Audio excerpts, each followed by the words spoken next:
find tickets to see your favorite artist and it costs $80. Not bad. So you click buy, but then all of a sudden you get hit with a service fee, a facility fee, an order processing fee, and a delivery fee.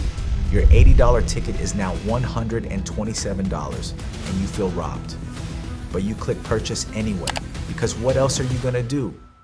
Not go? This has happened to you and to everyone you know, over and over and over again. Ticketmaster has collected $16.4 billion in fees doing exactly this. And in their own internal documents, executives called it, quote, bait and switch. Another wrote, the less transparent, the higher the conversion. They knew it felt like a scam, but they did it anyway. But here's what nobody tells you. The fees aren't the real scam. The real scam is that Ticketmaster built a system where you never had a choice in the first place, because they control the venues, the artists, and the resale market. Basically everything.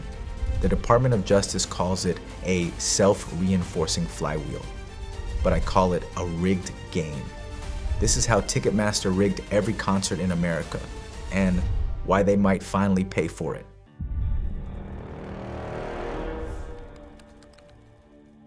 To understand how we got here, you have to go back to 2010, when Live Nation, the biggest concert promoter in America, merged with Ticketmaster, the biggest ticketing company in America. Consumer groups warned it was a disaster waiting to happen, and Bruce Springsteen publicly opposed it because everyone saw what was coming. Bruce Springsteen furious with Ticketmaster. When his concert tickets went on sale, some fans got an error message and were shut out. But regulators approved it anyway, with conditions. Live Nation signed a consent decree promising no forcing venues into Ticketmaster contracts, no retaliation against competitors. Basically, just play fair. But they broke those promises almost immediately.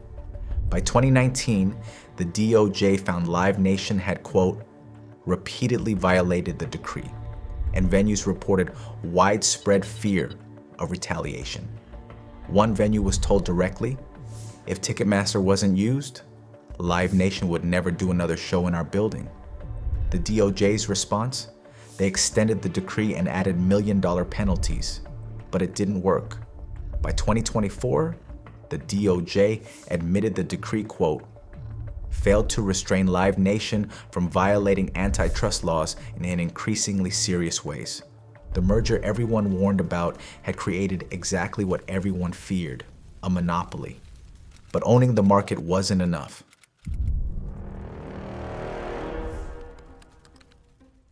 Here's how the machine actually works.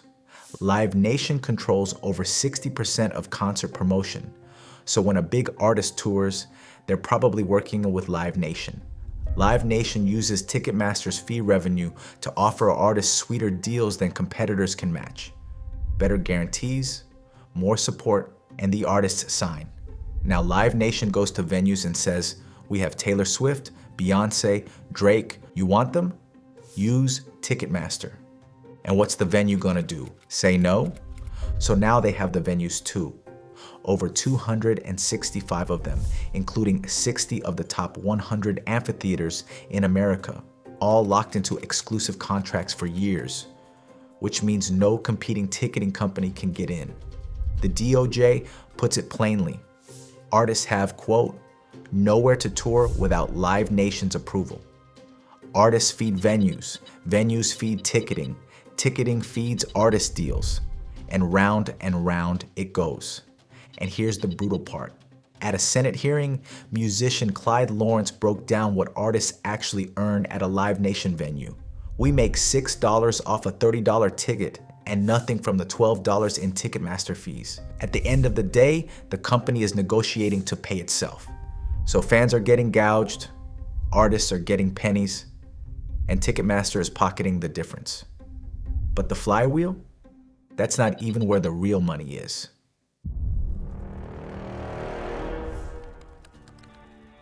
You've probably assumed Ticketmaster hates scalpers, since they spend millions saying they protect fans from resellers. But internal documents tell a different story. A senior Ticketmaster executive admitted in an email copying Live Nation leadership that the company, quote, turns a blind eye as a matter of policy to brokers violating ticket limits. The FTC found that just 5 brokers controlled over 6,300 Ticketmaster accounts, and those 5 people held nearly 250,000 tickets to 2,500 events. Ticketmaster knew, and they let it happen. One employee spelled it out internally. We have a guy who hires 1,000 college kids to buy tickets, giving him 8,000 to resell, and we call him a broker. Another guy creates 1,000 fake accounts, and we call him a scalper. But from the fans' perspective, same thing. So why allow it? Because Ticketmaster owns the resale market too. And when a scalper buys a ticket, Ticketmaster gets paid. And when that scalper resells it for 5 times the price on Ticketmaster's platform, Ticketmaster gets paid again. They even built software called Trade Desk that was designed to help 100 high-volume scalpers move millions of tickets per year. And they only shut it down in late 2025 under legal pressure. So when you couldn't get tickets and paid triple on resale, that wasn't a system failure. That was the system.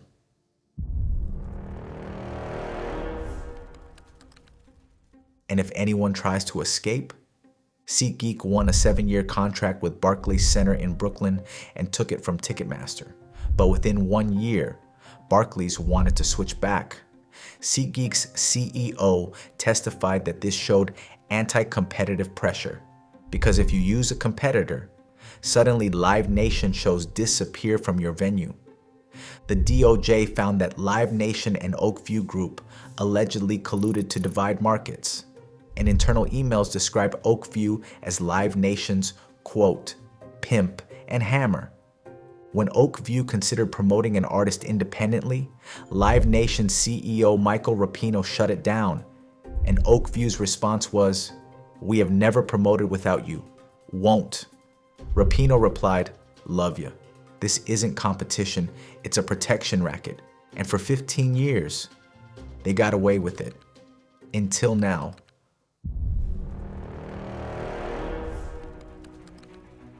March 2nd, 2026, the biggest corporate breakup trial in 40 years begins in Manhattan. The Department of Justice and 40 state attorneys general are all suing to break up Live Nation and Ticketmaster.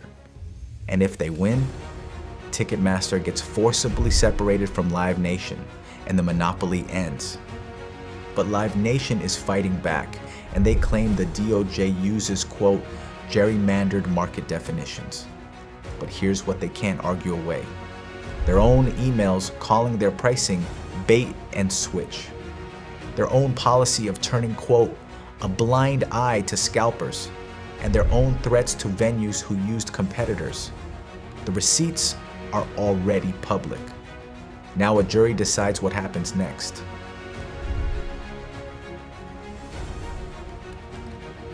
For 15 years, there's been one rule: control the artists, control the venues, control the tickets, control the resale, control everything, and charge whatever you want. $16.4 billion in fees, and nothing anyone could do about it. Because when one company rigs the whole game, you don't get to choose whether to play. You just pay.